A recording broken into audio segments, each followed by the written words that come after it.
कल्पना कीजिए कि आप अपने घरेलू पालतू कुत्ते को अगर टहलाते नहीं हैं और आपको जेल हो जाए। साथ ही साथ कल्पना कीजिए कि अगर आपकी पालतू गाय है वो रोड पे बंधी है और अगर आप रोज उससे रोड पर ही दूध निकालने का काम कर रहे हैं और इसके लिए भी आपको जेल में जाना पड़ जाए। तो आप कल्पना कीजिए कि ऐसी छोटी छोटी वजहों पर, ऐसी छोटी छोटी गलतियों पर अगर आपको जेल की सजा हो जाए तो क्या यह वाजिब है? तो कुछ ऐसे ही मुद्दों को ध्यान में रखते हुए, कुछ ऐसे ही कानूनी प्रावधानों को ध्यान में रखते हुए सरकार ने इसमें संशोधन का मन बनाया और इसी के मद्देनजर सरकार ने एक संशोधन विधेयक जिसका नाम है जन विश्वास संशोधन विधेयक 2025, इसको लोकसभा में प्रस्तुत किया गया है। तो आज की हमारी चर्चा इसी विषय पर केंद्रित होगी। नमस्कार, मेरा नाम है अमिताभ और दृष्टि आईएएस की आज की इस वीडियो में हम बात करेंगे जन विश्वास संशोधन विधेयक 2025 के बारे में। इससे पहले 2023 में भी ये विधेयक आया था, इसीलिए जन विश्वास संशोधन यानी 2.0 विधेयक भी इसको बोला जा रहा है। अब इसमें कुछ ऐसे कानून जो कि प्रासंगिक नहीं है या जिनमें माइनर एरर पर भी जेल जैसी व्यवस्था का प्रावधान किया गया है, जेल जैसी व्यवस्था बनाई गई है, इसमें संशोधन के लिहाज से इसको लोकसभा में प्रस्तुत किया गया है।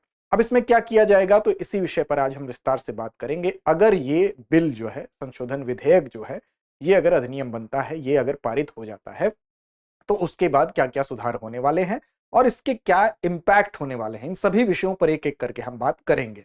तो दरअसल जो 16 केंद्रीय अधिनियम हैं, यानी कि कुल जो अधिनियमों की अगर बात करेंगे तो 16 कुल केंद्रीय अधिनियमों में से लगभग 355 ऐसे प्रोविजंस हैं, यानी कि 355 ऐसे प्रावधान हैं जिनमें कि इस विधेयक के माध्यम से संशोधित करने का प्रस्ताव दिया गया है। अब इसमें से 288 प्रावधान ऐसे हैं, यानी कि 288 प्रावधान ऐसे हैं जिसमें कि यह कोशिश किया गया है कि इनको डीक्रिमिनलाइज्ड किया जाएगा, यानी कि जिसको अपराध मुक्त किया जाएगा। यानी कि ये ऐसी हम कह सकते हैं कि दशा है कि जिनमें एरर हो रहा था, अगर माइनर एरर हो रहा था और आपको ट्रीट किया जा रहा था अपराधी की तरह से, यानी उसके लिए आपको जेल में जाना पड़ रहा था, तो अब उसको अपराध मुक्त किया जा रहा है, यानी कि आपको जेल की सजा नहीं होगी। ऐसे कितने हैं? तो ऐसे 288 प्रावधान हैं। साथ ही साथ इसमें से कुछ ऐसे भी प्रावधान हैं जिनमें अमेंडमेंट किया जाएगा। 67 ऐसे प्रावधान हैं, 67 ऐसे प्रावधान हैं जिसमें कि अमेंडमेंट किया जाएगा। तो कुल 355 प्रावधान इससे प्रभावित होने वाले हैं, यानी कि 16 जो केंद्रीय अधिनियम हैं उसमें फिलहाल इससे संशोधन प्रस्तावित किया गया है। अब डीक्रिमिनलाइज्ड का मतलब ही ये होता है, आप समझ लीजिए कि जैसे मान लीजिए आप कोई गलती करते हैं, कोई ऑफेंस करते हैं या कोई वायलेशन करते हैं, यानी कोई गलती या किसी नियम का उल्लंघन आप अगर करते हैं तो वो अपराध की श्रेणी में पहले माना जाता था। अब क्या करेंगे कि उसको अपराध की श्रेणी में ना मान के एक सिविल रॉन्ग माना जाएगा, यानी कि एक नागरिक गलती के तौर पर देखा जाएगा। यानी कि जिस चीज के लिए आपको जेल में जाना पड़ता था, अब उसके लिए आपको जेल की सजा नहीं होगी, बल्कि आपके ऊपर ना तो जेल की सजा होगी ना आपराधिक मुकदमा चलेगा। इसका मतलब यह है कि केवल अब उसकी जगह आपको फाइन हो सकता है लगा दिया जाए, जुर्माना लगा दिया जाए आपके ऊपर, आपको एक वार्निंग दे दी जाए, चेतावनी दे दी जाए। तो इस तरह से सुधार का एक मौका देने का प्रयास है इस विधेयक में, यही प्रयास किया गया है। तो 67 प्रावधानों में सुधार और 288 प्रावधानों को डीक्रिमिनलाइज करने की व्यवस्था इसमें प्रस्तावित है। और लोकसभा की चयन समिति जो होती है, जो सेलेक्ट कमेटी होती है, उसके पास इसको भेजा गया है। अब अगला सत्र शुरू होने से पहले ही अपनी रिपोर्ट सेलेक्ट कमेटी को देना होगा और उसके बाद इसमें सुधार होगा। तो जन विश्वास विधेयक 2025 के संबंध में हम बात करेंगे। लोकसभा में जन विश्वास संशोधन विधेयक 2025 प्रस्तुत किया गया है। अब देखिए, जन विश्वास विधेयक की पृष्ठभूमि को भी हम देख लें तो भारत में अगर वर्तमान में आप देखेंगे तो 882 केंद्रीय कानूनों में से लगभग 370 कानूनों में लगभग 7305 अपराधों को परिभाषित किया गया है, यानी कि ऐसे अपराध हैं जो 7305 अपराध हैं उसको परिभाषित किया गया है। इसमें 75% अपराध ऐसे हैं जो मुख्य आपराधिक न्याय से अलग क्षेत्रों से जुड़े हुए हैं। मुख्य आपराधिक न्याय तो आप समझते ही हैं, जैसे आपने किसी का मर्डर कर दिया, किसी का डकैती कर दी, जो बड़े अपराध हैं। तो उसके अलावा 75% ऐसे अपराध हैं जो जैसे टैक्सेशन से संबंधित हो गए, वित्तीय संस्थानों से संबंधित हो गए, नगर निकायों से संबंधित हो गए। तो ऐसे 75% अपराध हैं जो कि मुख्य आपराधिक न्याय से अलग क्षेत्रों से, यानी कि जो अभी मैंने आपको बताया, चाहे टैक्सेशन हो, चाहे वित्तीय संस्थान हो, चाहे नगर निकाय हो, इनसे जुड़े हुए हैं। अब कई अपराध ऐसे हैं जो अपराध बहुत बड़े नहीं हैं, बहुत छोटे अपराध हैं, लेकिन सजा उनके लिए गंभीर है। जैसे उदाहरण के तौर पर, जैसे मैंने शुरू में इंट्रोडक्शन में बताया कि अगर आप अपने कुत्ते को, पालतू कुत्ते को अगर आप व्यायाम नहीं कर, व्यायाम का मतलब टहलाने आप नहीं ले जाते हैं, तो उसके लिए भी जेल का प्रावधान है। तो ये आप इसके लिए, अब ये छोटी सी बात है और मुझे नहीं लगता कि सारे लोग ऐसा करते होंगे। सारे लोग, अगर मान लीजिए किसी रोज आप नहीं किए, नहीं कर पाए, तो क्या उसके लिए आपको जेल जाना पड़ेगा? पालतू कुत्ते को पर्याप्त व्यायाम न कराने के अलावा सड़क पर अगर कोई व्यक्ति गाय को पाला है और सड़क पर, सड़क का मतलब सड़क के बीचों बीच नहीं, लेकिन सड़क पर का मतलब ही हुआ कि सड़क के दायरे में अगर वो आ रहा है और उससे अगर दूध निकाला जा रहा है, उसके लिए उसको जेल जाना पड़े, उसके लिए प्रारंभिक तौर पर, सुधार के तौर पर उसको चेतावनी दी जा सकती है, उसको मौका दिया जा सकता है। डायरेक्ट जेल में भेजना ये एक अत्यधिक कठोर सजा को दर्शाता है।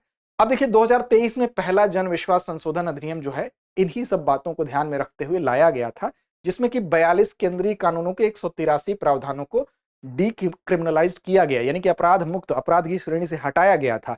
उसी कड़ी में हम कह सकते हैं कि ये और आगे बढ़ते हुए सुधार, उसी सुधार एजेंडे को और आगे बढ़ते हुए ये एक कदम के तौर पर है, जिसमें कि ये सुधार प्रस्तावित किए गए हैं, जिसमें कि माइनर टेक्निक एरर के कारण लोगों को अपराधी नहीं मानना चाहिए। इस बात को यहां पर इस बिल के जरिए प्रस्तावित किया गया है। विधेयक का उद्देश्य क्या है, सबसे जरूरी ये है। देखिए उद्देश्य की अगर हम बात करेंगे तो साफ तौर पर विधेयक का उद्देश्य यही है कि ट्रस्ट बेस्ड गवर्नेंस, यानी कि विश्वास आधारित जो गवर्नेंस है उसको बढ़ाना। इसका मतलब यह है कि सरकार और जनता के बीच में ट्रस्ट होना चाहिए। कहीं ऐसा ना हो कि सिर्फ सरकार को लोग ऐसा मान बैठे कि सरकार सिर्फ और सिर्फ सजा देने के लिए ही बनी है। दरअसल सरकार सजा देने के लिए नहीं बनी है। सरकार बनी है नागरिकों को अपराधी की तरह नहीं देखने के लिए, बल्कि सरकार बनी है अगर कोई बार बार अपराध कर रहा है तो उसको सुधारने के लिए। अगर वो सुधरता नहीं है, लगता है कि नहीं वो अपराधी है, तो फिर उसको, अपराधी को अलग एक व्यवस्था के तहत सुधार गृह में डाला जाता है, ताकि लंबे समय प्रक्रिया का पालन करते हुए फिर उस पर कार्रवाई हो सके। दूसरा यह है कि इस चीज को कि बिना किसी माइनर एरर की वजह से ही किसी को अपराधी की तरह ट्रीट न किया जाए, इसलिए एक ट्रस्ट बिल्डअप हो सरकार और जनता के बीच में। तो पहला यह है ट्रस्ट बेस्ड गवर्नेंस के लिए। दूसरा है ईज ऑफ लिविंग और ईज ऑफ डूइंग बिजनेस को सरल बनाना। ईज ऑफ लिविंग का मतलब ही है कि आप सही तरीके से रह पाएं, आपके रहने में कानूनी पचड़े कहीं से बाधा न बने। क्योंकि अगर देखा जाए इन प्रावधानों को, जो छोटे छोटे चीजों पर जो सजा का प्रावधान किया गया है, शायद ही पूरी तरह से इसका पालन होता है, लेकिन इसका यह मतलब नहीं है कि नागरिकों को अपराधी की तरह से ट्रीट किया जाए। जैसे इलेक्ट्रिसिटी एक्ट जो है, अगर उसमें आप देखें तो उसके आदेशों का पालन न करने पर आपको 3 महीने की जेल हो सकती है। अब इस चीज को अगर कोई व्यक्ति, केवल इलेक्ट्रिसिटी एक्ट उसको मालूम नहीं है, उसके बारे में वो पालन नहीं कर पा रहा है, उसको ये भी नहीं पता है कि हम उसका पालन नहीं कर पा रहे हैं तो हमें जेल हो सकता है, लेकिन अगर उसको उसके लिए जेल में डाल दिया जाए तो एक साधारण सा व्यक्ति अपराधी बन जाए, इसकी प्रायिकता ज्यादा हो सकती है। इसलिए सिंपल माइनर एरर पे किसी को अपराधी की तरह ट्रीट नहीं किया जाए, क्योंकि इन प्रावधानों का शायद ही पालन होता है, लेकिन फिर भी सरकार को ये जो मनमाना अधिकार देते हैं, जिससे सरकार और जनता के बीच में जो फासले बढ़ते हैं उसको पाटने की कोशिश है। तो ईज ऑफ लिविंग मतलब कानूनी जो पचड़े हैं, जिनकी वजह से माइनर एरर में भी अपराधी की तरह ट्रीट किया जाता है, इसको सुधार करना। दूसरा ease of doing business. Ease of doing business का मतलब अगर कोई व्यक्ति व्यापार करना चाहता है तो बहुत सारे कानूनों के पेंच में उसका व्यापार ना फंसे। अगर व्यापार करना चाहता है तो उसको एक सहज माहौल मिले जिसमें वो व्यापार कर सके। अब पहले छोटे छोटे कानूनों का अगर आपने पालन नहीं किया तो उसमें जेल का प्रावधान था, तो ऐसी दशा में बड़ा निवेश लोग करने से डरते थे। ठीक है, तो इस चीज को व्यापार के अनुकूल, अगर आप बिजनेस करना चाहते हैं तो उसके माकूल, उसके अनुकूल आपको व्यवहार, आपको माहौल मिले, वातावरण मिले, ताकि इस प्रक्रिया को, यानी बिजनेस की प्रक्रिया को सहज माहौल प्रदान किया जा सके। ईज ऑफ लिविंग में भी यही चीज है कि आम नागरिकों के लिए रोजमर्रा की जिंदगी में किसी प्रकार का लीगल, जो हम कह सकते हैं झंझट है, उसको कम किया जाए। छोटी तकनीकी गलतियों पर सजा नहीं होनी चाहिए। ट्रस्ट बेस्ड गवर्नेंस होना चाहिए, यानी सरकार और नागरिक के बीच में एक अच्छा माहौल होना चाहिए। अनावश्यक और जो पुराने कानून हैं, जो बहुत ऐसे कानून हैं जो अनावश्यक हैं, बहुत पुराने हो चुके हैं, वर्तमान समय में प्रासंगिक ही नहीं है, उनको हटा दिया जाए। अपराधों और दंडों को अनुपातिक बनाया जाए। इसका मतलब क्या है? प्रोपोर्शनेट बनाया जाए का मतलब यह है कि बहुत से ऐसे अपराध हैं जो बहुत छोटे हैं और लेकिन उनके लिए जो दंड है वो बहुत गंभीर है। तो दोनों के बीच में एक ऐसा आनुपातिक संबंध होना चाहिए कि जैसा अपराध हो उसी हिसाब से दंड भी हो। अब ये नहीं है कि कोई माइनर अपराध के लिए जेल हो जाए तो उसको ठीक करना। अदालतों पर देखिए, सबसे बड़ा इसका जो कारण है वो ये है, और सबसे इंपॉर्टेंट भी है, कि अदालतों पर अगर आप बोझ की बात करेंगे तो आप कल्पना कीजिए कि अदालतों पर इस समय जो लंबित मामले हैं, जो पेंडिंग केस है, वो कितने हैं। आप, एक रिपोर्ट कहती है कि लगभग 3.6 करोड़ केस जो है वो क्या है, पेंडिंग है। और इसमें से ये 3.6 करोड़ पेंडिंग केस हैं केवल, मान लीजिए जो कोर्ट के पास हैं, लंबित मामले हैं, और इसमें से 2.3 करोड़ ऐसे मामले हैं 2.3 CR जो कि ये समझ लीजिए कि जो 1 साल से भी ज्यादा पुराने हैं। अब सोचिए, देर से हुआ न्याय न्याय नहीं होता है, लेकिन आप क्या करेंगे, जो जुडिशरी है उसके ऊपर इतने ज्यादा हम कह सकते हैं कि केसेस का भार है कि इतना जल्दी न्याय संभव नहीं है। तो उसमें से बहुत सारे ऐसे मामले हैं जो गंभीर मामले हैं, बहुत सारे ऐसे मामले हैं जो अनर्गल मामले हैं, मतलब उतने गंभीर नहीं है, सिर्फ कानूनी पचड़ों की वजह से उनकी संख्या ज्यादा है। तो अगर इन ऐसे कानूनों को, जो अप्रासंगिक कानून है, इनको समाप्त किया जाएगा, प्रक्रिया को सरल बनाया जाएगा, तो न्यायपालिका के ऊपर जो अनावश्यक जो दबाव है उससे उसका ध्यान हटेगा, और जो आवश्यक, जो जरूरी और सीरियस केस है उस पर न्यायपालिका ध्यान दे पाएगी। तो अदालतों पर लंबित मामलों का जो बोझ है उसको कम करना भी इस विधेयक का एक उद्देश्य माना जा रहा है। अब विधेयक के कुछ प्रमुख प्रावधान है उस पर देख लेते हैं, चर्चा कर लेते हैं।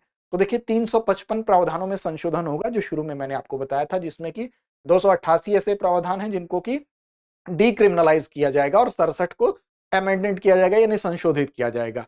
यानी कि पहली बार अपराध करने वालों के लिए एक सुधारात्मक दृष्टिकोण, यानी कि कोई अगर पहली बार क्राइम कर दे रहा है, ऐसे छोटे मोटे वाले जो क्राइम है, तो उसके लिए एक सुधारात्मक दृष्टिकोण अपनाया जाए, उसको सुधार का मौका दिया जाएगा। हो सकता है वो अनजाने में किया गया हो। साथ ही साथ उसको वार्निंग दी जाएगी अपराध की प्रकृति को देखते हुए, और उसको इंप्रूवमेंट नोटिस दी जाएगी, यानी उसको सुधार करने का एक मौका दिया जाएगा कि अगर अगली बार से आपने सुधार नहीं किया तो आपको सजा दी जाएगी। लेकिन सारे केसेस में ये नहीं किया गया है, वरना तो फिर एक दूसरा मैसेज चला जाएगा। लेकिन कुछ ऐसे केस जहां वाजिब ये समझा गया, उस ऐसे 76 ऐसे मामले थे जहां पर इसको लागू किया गया है। तो 76 ऐसे मामलों में सुधारात्मक इंप्रूवमेंट नोटिस और वार्निंग की व्यवस्था की गई है। उदाहरण के तौर पर, जैसे कोई मापतौल करता है और मापतौल में उसने कुछ गड़बड़ी की, तो इसके लिए मापतौल में गड़बड़ी के लिए पहले जेल भी हो जाता था, 1 लाख रुपए का जुर्माना भी हो जाता था।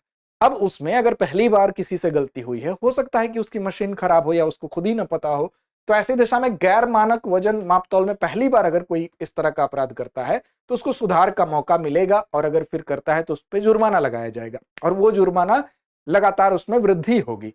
अब कैद की जगह जुर्माने का भी प्रावधान किया गया है। सीधे कैद में डालना यह उचित नहीं है, इससे हमारे जेलों पर भी प्रेशर पड़ता है, न्यायपालिका पर भी पड़ता है। तकनीकी या प्रक्रिया संबंधी अगर कोई गलती है तो उसमें टेक्निकल एरर कोई करता है, माइनर एरर करता है, या किसी प्रोसेस को अपनाने में गलती हो रही है, तो उसमें कैद नहीं बल्कि जुर्माना या चेतावनी की व्यवस्था की गई है। जुर्माना भी तर्कसंगत निर्धारण उसका होगा, यानी कि दोबारा अपराध पर जुर्माना बढ़ेगा। अगर आप दोबारा उस क्राइम को कर रहे हैं तो आपके जुर्माने की राशि बढ़ेगी, और 3 साल में वो लगातार उसमें 10% की स्वतः वृद्धि हो जाएगी। ये है। उसके बाद संशोधित होने वाले कुछ प्रमुख कानून हैं जहां पर संशोधन की मांग थी, जहां पर संशोधन वाजिब था। जैसे आरबीआई अधिनियम 1934, उसमें संशोधन किया गया। ड्रग्स और कॉस्मेटिक्स अधिनियम 1940, उसमें किया गया। मोटर वाहन अधिनियम 1988। देखिए, मोटर वाहन अधिनियम ऐसा है कि इसमें बहुत से ऐसे कानून हैं कि शायद ही कोई व्यक्ति उन सारे कानूनों के मानक के आधार पर अपनी गाड़ी रखता और चलाता होगा। बहुत सारे कानून हैं, जैसे नंबर लिखने का जो ढंग होता है, उस ढंग पर भी बहुत सारी चीजें हैं।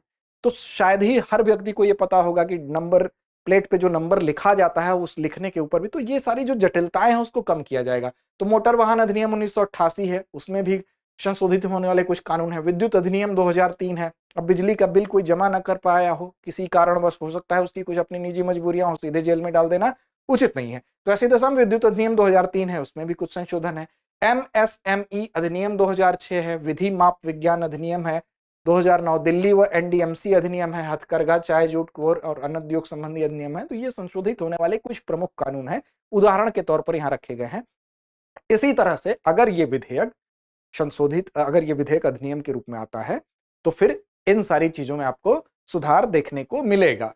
अब बात करते हैं कि इससे क्या प्रभाव होगा, इंपैक्ट क्या होगा। तो देखिए, सबसे बड़ा इंपैक्ट तो यही है कि न्यायपालिका के ऊपर, जुडिशरी के ऊपर जो 3.6 करोड़ पेंडिंग केसेस हैं, एक तो उसका भार हल्का होगा। 2.3 करोड़ केस जो है 1 साल से भी ज्यादा लंबे हैं, तो छोटे छोटे केस को अगर उसमें से बाहर कर दिया जाएगा, निकाल दिया जाएगा, तो उसका दबाव कम होगा। छोटे केस बाहर चले जाएंगे तो जो गंभीर मामले बचेंगे उसका जल्दी से निपटारा हो सकेगा, और अदालत जो जरूरी केस उस पर ध्यान दे सकेगी। साथ ही साथ कानूनी अड़चनें कम होगी, उद्यमिता निवेश को प्रोत्साहन मिलेगा। यानी कि कोई business, ease of doing business, जैसा कि वर्ल्ड बैंक एक डूइंग बिजनेस रिपोर्ट भी जारी करती थी, बाद में हालांकि उसको बदल दिया गया, तो अब उसको उसकी जगह बिजनेस रेडी करके अब जारी होता है। 2024 से पायलट प्रोजेक्ट के तौर पर ही उसको शुरू किया गया है। लेकिन फिलहाल मतलब बिजनेस के माकूल एक वातावरण बन सके और बिजनेस आसान हो सके, नागरिकों को राहत मिले, छोटी छोटी भूलों पर जेल नहीं जाना पड़े, उनको चेतावनी वार्निंग की भी एक व्यवस्था बनाई जा रही है, न्यायपालिका पर दबाव बताया ही गया और कानूनी व्यवस्था जो कि प्राचीन व्यवस्था थी जिसमें बहुत सारी चीजें अप्रासंगिक थी, उसको नई व्यवस्था के तहत उसको अद्यतन किया जाए, यानी कि जो चीजें अप्रासंगिक नहीं है, पुरानी है, उन कानूनों को हटा दिया जाए। और बहुत से ऐसे कानून होते हैं जो नए समय के साथ जो नई व्यवस्थाएं होती हैं उसके लिए जरूरी होते हैं, तो उन नए कानूनों को इसमें ऐड कर दिया जाए। तो इस लिहाज से ये विधेयक प्रस्तुत किया गया है। अब देखना है कि लोकसभा से इसका क्या होता है परिणाम और आगे ये विधेयक क्या अधिनियम में बदल पाता है कि नहीं, और अगर बदलता है तो सिलेक्ट कमेटी क्या कहती है और फिर उसको अगले सत्र में इस पे पता चलेगा आगे इसका क्या परिणाम होगा। फिलहाल अगर ये सारी चीजें होती हैं तो इन क्षेत्रों पर इसका प्रभाव दिखाई देगा। अंत में अभ्यास प्रश्न की तरफ आते हैं। अभ्यास प्रश्न आपके लिए छोड़ते हैं इसका जवाब देने के लिए। जन विश्वास विधेयक 2023 पहला संस्करण जो था उसने कितने प्रावधान अपराध मुक्त किए थे? विकल्प आपके सामने है 183, 288, 355, 420। तो उम्मीद ही नहीं, विश्वास है कि इसका सही और सटीक जवाब आप जरूर देंगे। तो लड़ते रहिए अपने लक्ष्य की ओर।